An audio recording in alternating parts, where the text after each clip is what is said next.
Hello மக்களே, big பாஸோட முதல் promo release பண்ணிட்டாங்க. இந்த ப்ரோமோ எதுக்கு ரிலீஸ் பண்ணுறாங்கன்னே தெரில. பிக் பாஸ் டீமுக்கே பிக் பாஸை பிடிக்கலன்னு நினைக்கிறேன். நம்மளை பார்க்க விடாமல் பண்ணுறதுக்காக ப்ரோமோ விட்டுக்கிட்டு இருக்காங்க. நேற்றுலேருந்து நானும் பார்த்துக்கிட்டு இருக்கேன். வழக்கம் போல் நம்ம சாண்ட்ரா திவ்யா திவ்யா திவ்யான்னு பைத்தியம் ஆகிட்டாங்க. இப்போ விக்ரம் கிட்ட உட்காந்து புலம்பிக்கிட்டு இருக்காங்க. அதாவது பிரச்சனை வெளில போனார் இல்லையா ஸ்டார்டிங்கில், அப்போது அன்றைக்கே அவங்க உட்காந்து அழுதுட்டு இருக்கும்போது அந்த பெட்டு இருக்கு இல்லையா, பெட்டு ட்ராவிலே ட்ரெஸ் இருக்கும் இல்லையா, அந்த ட்ராவில் இருக்கிற ட்ரெஸ்ஸை நீங்கள் இப்போயும் அந்த ட்ராவில் இருக்கிற ட்ரெஸ்ஸில் எனக்கு ட்ரெஸ்ஸாக எடுக்கணும் அப்படின்னு சொன்னாங்க. எனக்கு அது ரொம்ப கஷ்டமாக இருந்தது. எப்படி இப்படிலாம் சொல்கிறாங்கன்னு, ரொம்ப மோசமான ஆளாக இருக்கா அப்படின்னு சொல்லிட்டு அப்போ விக்ரம் கிட்ட நம்ம திவ்யா பற்றி புலம்பிக்கிட்டே இருக்காங்க. என்னதான் ஆச்சுன்னு தெரியல, திவ்யா ஃபோபியாவாக இருக்கும்னு நினைக்கிறேன். எப்போ பார்த்தாலும் திவ்யா திவ்யா திவ்யா. இந்த பிக் பாஸ் டீமுக்கு அறிவே இல்லையான்னு தெரில, வேறு ப்ரோமோவே இல்லையா. இந்த வீக்லி டாஸ்க் என்ன தான் ஆச்சு, இந்த வீக்கில் என்ன தான் டாஸ்க் கொடுக்குறாங்க ஒன்றும் புரியலையே. என்ன டாஸ்க் தான் இந்த வீட்டில் வைக்க போகிறாங்கன்னு தெரில. எப்போ பார்த்தாலும் திவ்யா பற்றி பேசுகிற சாண்ட்ராவது நேற்றுலேருந்து போட்டுக்கிட்டுருக்காங்க. இது வந்து 3வது ப்ரோமோ 4வது ப்ரோமோ, எப்போ பார்த்தாலும் இதே போட்டுக்கிட்டு ஒரு ஆள் கடுப்பாகுது பார்க்கவே.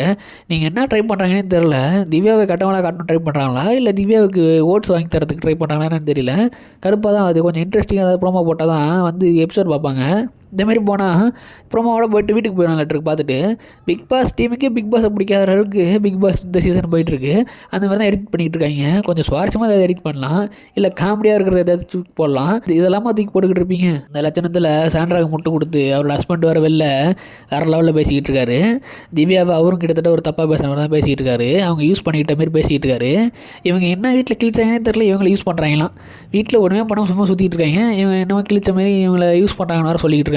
திவ்யா கூட வைல்டு கார்டாக வந்து அப்பயே விளையாண்டு ஜெயிச்சு கேப்டன் ஆனாங்க. இவங்க எதுவுமே ஆகல 2 பேரும். அதை வச்சுக்கிட்டு இன்னும் பேசிக்கிட்டு இருக்காங்க. ஏதோ கடைசி வாரத்தில் அவருக்கு ஓரளவுக்கு நல்லா பெர்ஃபார்ம் பண்ணார். ஆனால் அவர் உள்ளே இருந்திருக்கலாம், வெளில அனுப்பிட்டாங்க. அது மக்களோட பிரச்சனை தான். இதில் திவ்யா பிடிச்சி கத்திக்கிட்டு இருந்தால் அது என்ன மாதிரின்னு தெரில. இவங்களோட உழைப்பை சுரண்டி அவங்க யூஸ் பண்ணிக்கிறாங்க அப்படின்ற மாதிரி சொல்லிகிட்டு இருக்காங்க. எப்படின்னு தெரில, இவங்க என்ன உழைப்பு போட்டாங்கன்னே தெரில. இவங்க இந்த பெருசாக டாஸ்க்கு எதுவும் பண்ண மாதிரி தெரில. இவங்கள வச்சு இவங்களுக்கு ஃபேமஸாக இருக்காங்க, இவங்களோட ஓட்ஸ் நம்ம எடுத்துக்கணும்னு சொல்லிட்டு கூட போய் வேலை பார்த்த மாதிரியும் தெரில. ஆல்ரெடி திவ்யா எப்பயுமே டாப்பில் தான் போயிட்டுருக்காங்க. அவங்களுக்கு வெளில ஆள் வச்சுருக்காங்க போல இருக்குது பிஆர் டீமு. அதனால் அவங்க கவலை பண்ணணும் அவசியமே இல்லை.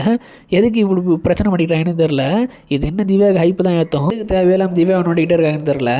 அதாவது இவங்களை பற்றி திவ்யா வெளில தனித்தனியாக எல்லாருக்கிட்டையும் புறணி பேசிகிட்டு இருக்காங்களாம், தப்பாக பேசிகிட்டு இருக்காங்களாம். இவங்க கேம் அழிக்க பார்க்குறாங்களாம். சண்டையிலேருந்து பார்க்குற எல்லாருக்குமே தெரியும் யார் பின்னாடி போய் புறணி பேசிக்கிட்டு யார் பேரை டேமேஜ் பண்ணுறாங்க, யார் விளையாட்டை கெடுக்க பார்க்குறாங்கன்னு தெரியும். ஏன்னா இவங்க தான் பார்வதி கிட்ட, சுபிக்ஷா கிட்ட, விக்ரம் கிட்ட, அமருதன் கிட்ட, அமித் கிட்டன்னு ஒவ்வொருத்தங்கிட்ட அதுவும் ஒரே இடம் தான், அந்த டோர்கிட்டே உட்காந்து அதே கதை திரும்பி திரும்பி இப்படியாவா இப்படி என்ன தான் ட்ரை பண்ணதில்ல. வெளில போகணும் மாட்டிருக்கு, கெட்ட பேர் வாங்கி வெளில போகணும், திட்டு வாங்கணும், அந்தமாரி ஆசைப்பட்றாங்களாட்டிருக்கு. இந்த அளவுக்கு மோசமான ஒரு ஆள் இது வரைக்கும் நான் பிக் பாஸ் ஹிஸ்ட்ரியிலே நான் பார்த்ததில்ல. அந்த அளவுக்கு மோசமாக பண்ணிக்கிட்டு இருக்காங்க. விஜய் சேதுபதி கேட்கவும் மாட்டார்னு நினைக்கிறேன், கேட்கவும் மாட்டாராட்டிருக்கு. இப்படியே போனால் அவங்க பைத்தியமாயிடுவாங்கன்னு நினைக்கிறேன். பைத்தியமாகி தான் வெளில அனுப்புவாங்களாட்டிருக்கு. விஜய் சேதுபதி சீக்கிரம் அட்ரஸ் பண்ணால் அவங்களுக்கு நல்லது. பாப்பா என்ன நடக்குதுன்னு. இந்த மாதிரி நிறைய அப்டேட் தெரிஞ்சுக்க சேனல் சப்ஸ்கிரைப் பண்ணிக்கோங்க. அடுத்த வீடியோவில் பார்க்கலாம்.